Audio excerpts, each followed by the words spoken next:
Hello guys, welcome to my vlog. Pupunta nga pala kami sa kabilang warehouse para maglinis po doon. Kasi po bukas may darating po kami isang malaking container, 60 pallet. Kailangan po namin i-arrange yung loob ng warehouse para meron siyang space doon pagdating niya bukas po.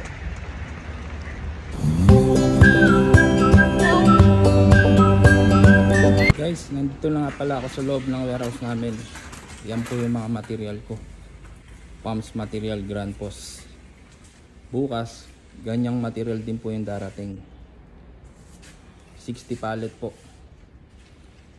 Kung makikita nyo po yung aming warehouse, makalat, magulo yung mga material, ayusin po namin yan para bukas pagdating ng material magkasya po siya sa loob ng aming warehouse. Yan po yung kasama ko, si Mr. Akil. Masipag po yan. Masipag yan kasama ko ito. Bait ka. Kami ng electric fan kasi wala pong AC rito. Mainit sa loob po ng aming warehouse. Kaya nagdala po kami ng electric fan. Guys, papakita ko po sa inyo yung labas kung gaano po kainit ngayon sa Dubai. Yan po guys, medyo tirik na po ang araw. At medyo may hangin na kaunti ngayon, di katulad ng nakaraang dalawang araw. Sobrang init po rito ngayon. Sobrang init po sa Dubai. Ngayon medyo mahangin siya at di masyadong mainit. Yan guys. Yan po yung labas ng aming warehouse.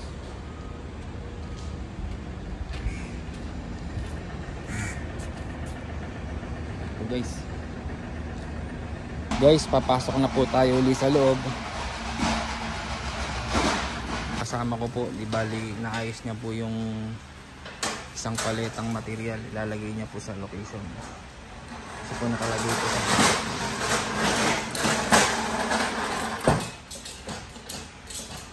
pare, you put inside the material.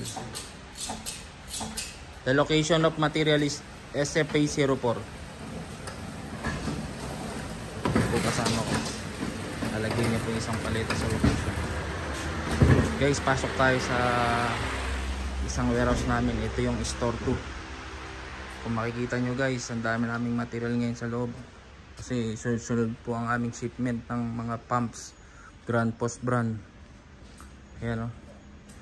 Lahat po yan kailangan po namin ayusin para magkameron kami ng malaking space pagdating kasi ng 60 pallet. Hindi ko alam kung saan ko mailalagay yun. Kaya dinidiskartehan ko na lang po ang pag-aayos dito ng material sa aming warehouse.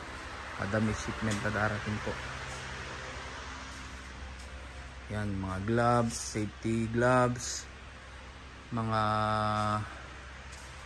Gerson, ano yan, mga cartridge po yan. Yan po yung ginagamit sa mga mask. Ito, mga welding machine. Ang tatak po niya ay Yuba, Great Yuba. Tas yan, mga bezel po. Yan, mga gloves, iba't ibang uri ng gloves. Adyan po. Ito pa po yung mga bearing item po namin. Yan po siya, marami po siya. Iba't ibang klaseng size. Yan rin po yung mga hawak po naming material dito sa aming loob ng warehouse. Puntahan ko muna yung kasama ko, nakatapos na siya. Guys, yan po yung lilinis namin. Maglilinis na po kami ng aking kasama. Yan po, nag-i-start na po siya maglinis. Samahan niyo ako guys.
Guys, ganito po ginagawa namin.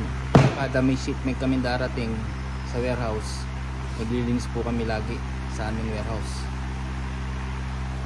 Pine-prepare po namin yung space para pagdating ng material may nakahanda na. Tsaka nililinis na rin po namin.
Guys, tapos na po namin linisin yung aming warehouse. Ibali mag-aayos na lang po kami ng material. Papakita ko po sa inyo. Yan, malinis na po yung aming warehouse. Tapos guys, yung mga basura po nilagay po namin sa isang karton. Malinis na siya, maganda na po siyang tingnan. Ngayon, naayusin na lang po namin yung mga material dito. Ikakamada po namin siya.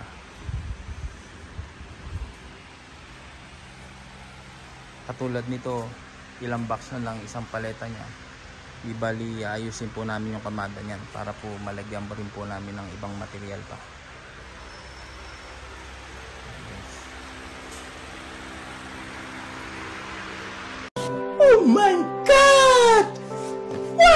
Guys, di bali tapos na po kami maglinis ng sahig.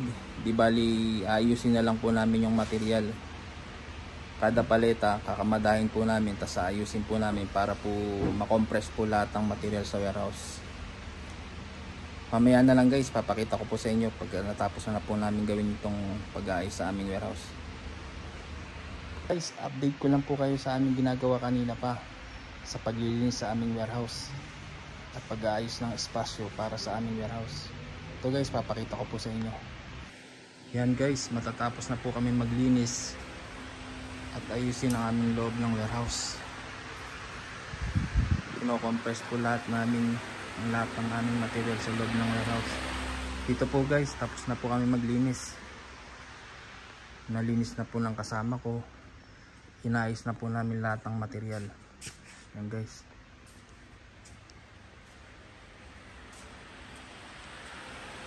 Dito, konti na lang po ayusin namin.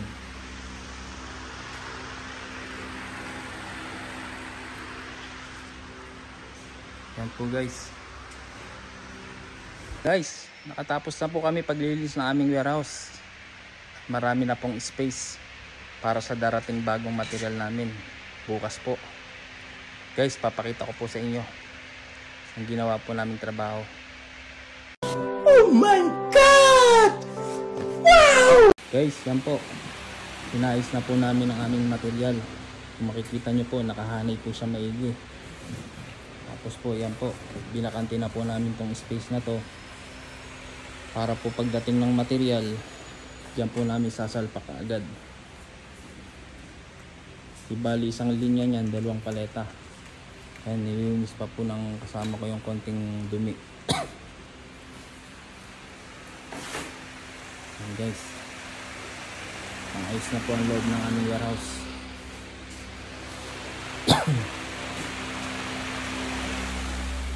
Ito rin sa kabila. Malinis na po.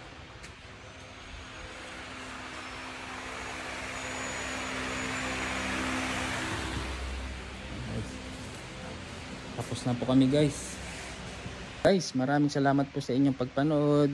Please like and subscribe to my channel, Kabayan sa Dubai. Paalam!